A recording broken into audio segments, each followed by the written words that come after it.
noches, estimada profesora. Mi nombre es Montilla Cerey. En esta oportunidad voy a brindarle la explicación del módulo 2 en relación a la relación laboral en Venezuela, basándonos en la parte histórica.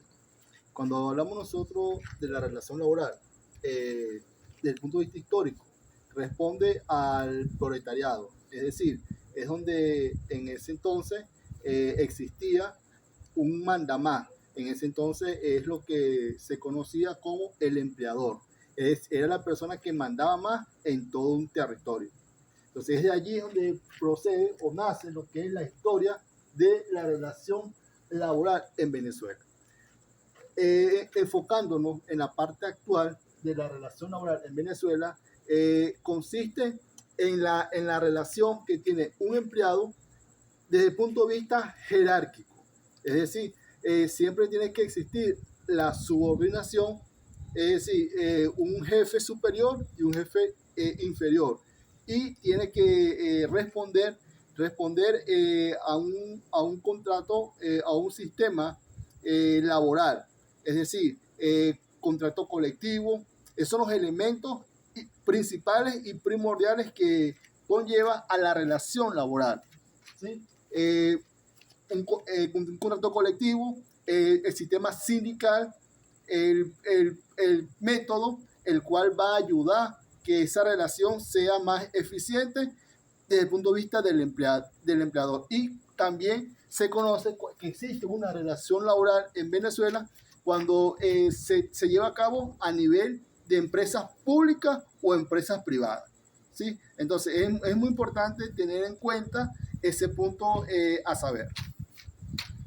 Siguiendo con este orden de ideas, vamos a hablar sobre la presunción de la relación de trabajo basándonos en el artículo 53 de la Ley Orgánica del Trabajo, de los trabajadores y trabajadoras. Es decir, cuando hablamos nosotros, o a qué se llama, cuando hablamos nosotros la presunción del derecho de la relación de trabajo. Es decir, la presunción está basada en dos partes. Es decir, la parte que recibe el trabajo y la contraparte. Es decir, la forma que va a recibir las instrucciones, es decir, la otra parte que recibe las instrucciones del empleador, que en este caso sería el empleado. Entonces, es donde llamamos la presunción de la relación de trabajo, basándonos en el artículo 53 de la Ley Orgánica del Trabajo, del trabajador y la trabajadora.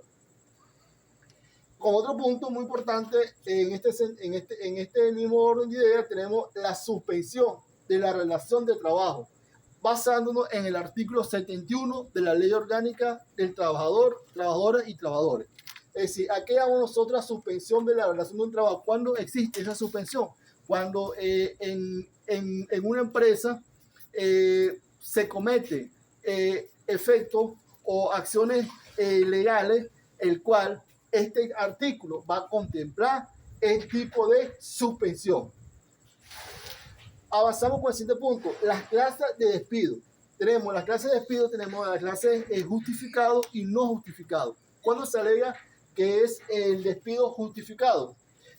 Cuando se compruebe que hay elementos probatorios, y cuando es injustificado, cuando no existe elementos que apruebe que el empleado ha cometido alguna falta en la empresa. Esto está basado en el artículo 76 de la Ley Orgánica del Trabajo, del Trabajador y Trabajadora. Avanzamos con el retiro.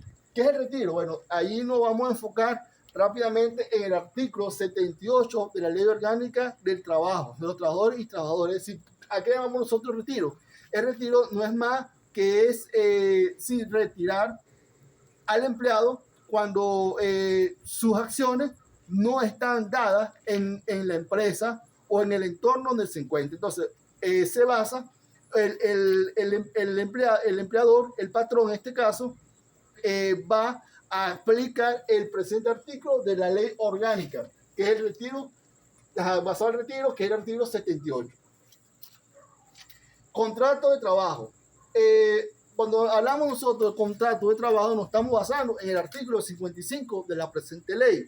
¿Qué es un contrato? Un contrato no es más que acciones, reglas que se establecen laborales, reglas jurídicas laborales que establece el patrono hacia un empleado. Es decir, son aquellas condiciones o normas que debe asumir o cumplir el empleado en un entorno laboral para que ambas puedan llevar a cabo un fin común. Entonces, es donde hablamos nosotros un contrato de trabajo, asumir. Hablamos nosotros de las obligaciones de las partes intervinientes. Eso está basado en el artículo 56 de la Ley Orgánica del Trabajador y los Trabajadores. Aquí hablamos nosotros las obligaciones de las partes intervinientes. Son las responsabilidades que debe asumir el empleado para llevar a cabo unas excelentes funciones que amerite o que responda al patrón como tal. Hablamos nosotros de siendo este mismo debate, hablamos sobre la definición de las obligaciones. ¿Cómo definimos nosotros las obligaciones? Las obligaciones están definidas desde el punto de vista genérico, general, es decir, son aquellas que va a permitir al empleado llevar a cabo en una empresa o en su entorno laboral. ¿Cuál es el contrato atípico? El contrato atípico no es más que un contrato el cual no existe normas o no existe un normativo el cual el empleado va a llevar a cabo, pero sin embargo existe ese contrato, pero sin haberse definido la normativa como tal, pero existe ese contrato el cual el empleado está encargado o está en responsabilidad en llevar a cabo su desarrollo laboral en la institución que le compete como tal. Siguiendo con este feedback, hablamos ahora sobre la forma del contrato. La forma del contrato, conocemos que son tres tipos de forma de contrato. Tenemos el contrato escrito, tenemos el contrato por mensaje de texto y tenemos el contrato de firma electrónica, todo basado en la ley de base, en la ley orgánica de datos. Es decir, que eso va a comprobar como derecho probatorio como tal en un proceso judicial, ¿sí? Entonces es importante tener en cuenta cuáles son las formas de contrato. Las clases de contrato, basándonos en el artículo 61 al 65 de la presente ley. Cuando hablamos nosotros de las clases de contrato, tenemos existen varios contratos. ¿Cuál sería? El contrato indeterminado, cuando no existe una fecha límite de la persona de llevar a cabo ese contrato. El contrato determinado, cuando sí existen fechas límites para llevar a cabo el contrato. Por ejemplo, un contrato de 3 meses, el empleado se le vence y luego se le sigue renovando. Existen parámetros para que él lleve a cabo el proceso laboral como tal. Tenemos otro contrato, el contrato exterior. Es decir, es aquel el contrato que el empleado va a llevar a cabo a nivel afuera, ¿sí? En el exterior. Va a desarrollar sus capacidades laborales. Y tenemos el otro contrato relacionado a los contratos de servicio. Es decir, ese contrato está o responde a los medios de servicio que el empleado vaya a cabo como ciudadano. ¿Sí? Tenemos las características del contrato. Las características del contrato no es más sino la remuneración, la forma, cómo se le va a cancelar al empleado.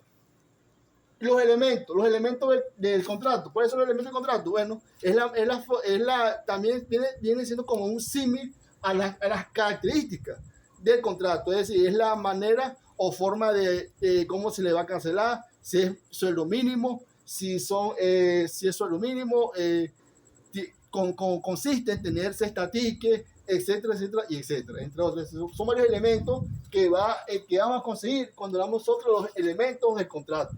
El cestatique forma el cual se va a llevar a la remuneración del empleado, de sus beneficios. A eso me refiero. Cuando hablamos nosotros la sustitución, siendo que este es muy orden de idea, hablamos de la sustitución de patrones.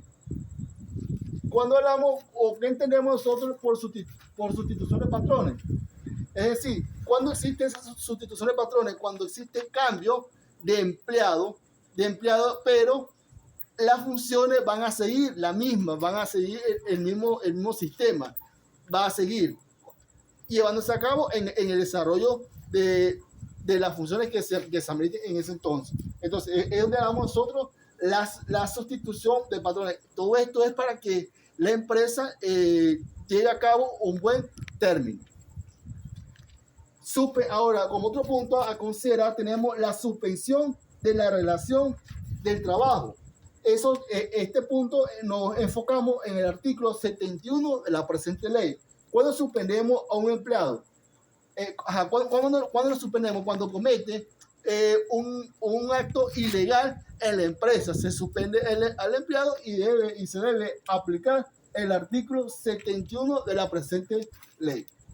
Las causas legales de la suspensión de la relación de trabajo. ¿Cuándo existen esas causas legales en la suspensión del trabajo? Eso lo hemos enfocado en el artículo 72 de la presente ley, de la ley orgánica del trabajo de los trabajadores y trabajadoras. Hay muchas causas el cual al empleado se suspende.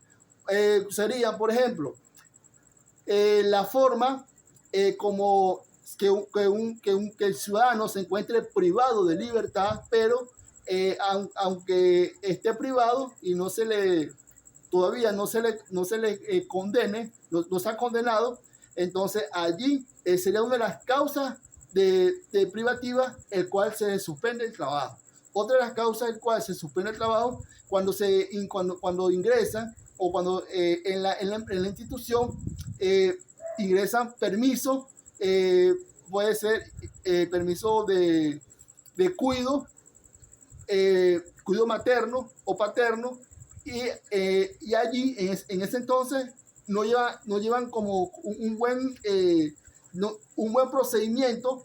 Entonces son una de las causas el cual se va a suspender el trabajo. Otra de las causas que responde a la suspensión del trabajo al empleado es cuando el prestar el servicio militar, cumpliendo con el principio constitucional, cuando se lleva a cabo de una forma indebida.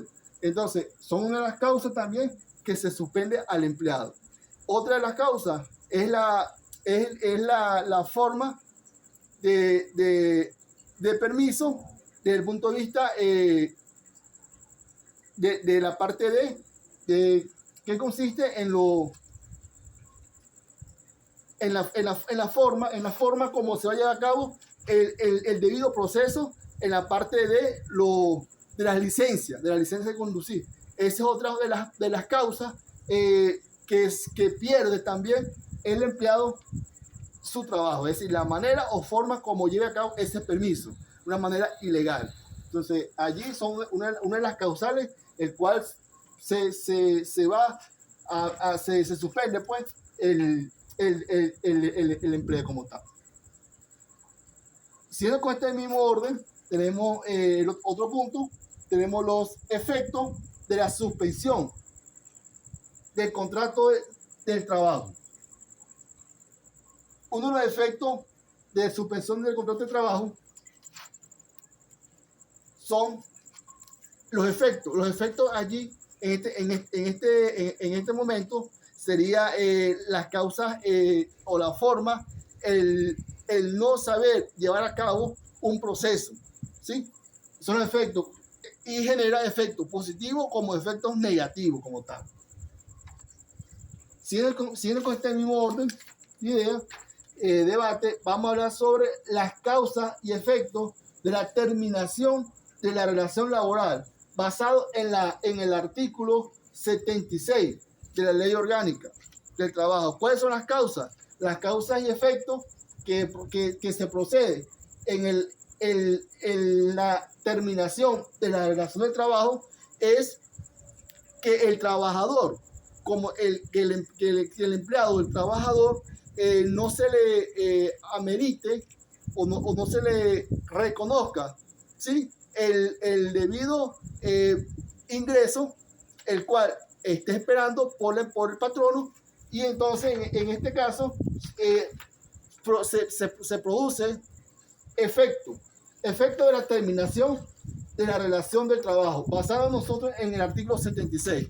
Es decir, su ingreso que él esperaba, el cual, como todo trabajador, no llena la expectativa para tener ese debido ingreso o remuneración. Entonces, eso conlleva a un efecto de la terminación de la relación del trabajo como tal.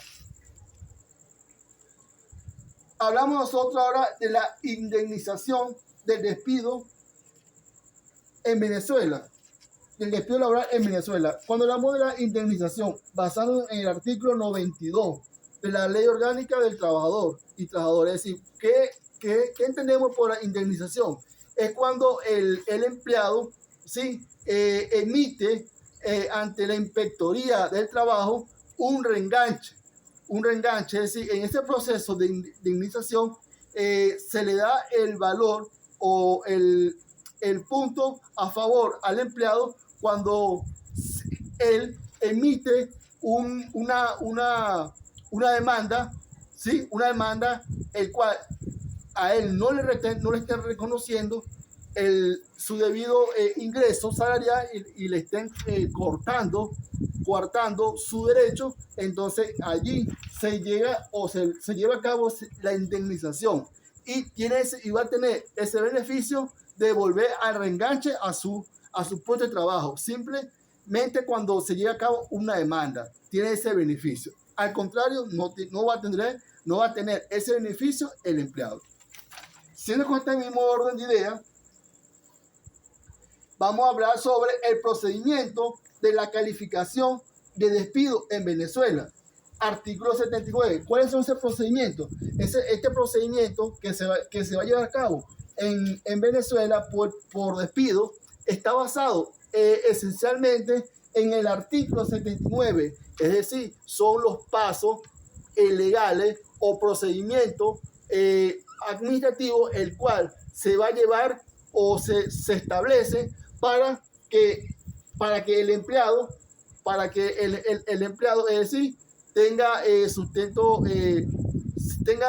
exista, mejor dicho, un sustento legal para llevar a cabo este tipo de procedimiento, todo basándonos en el artículo 79.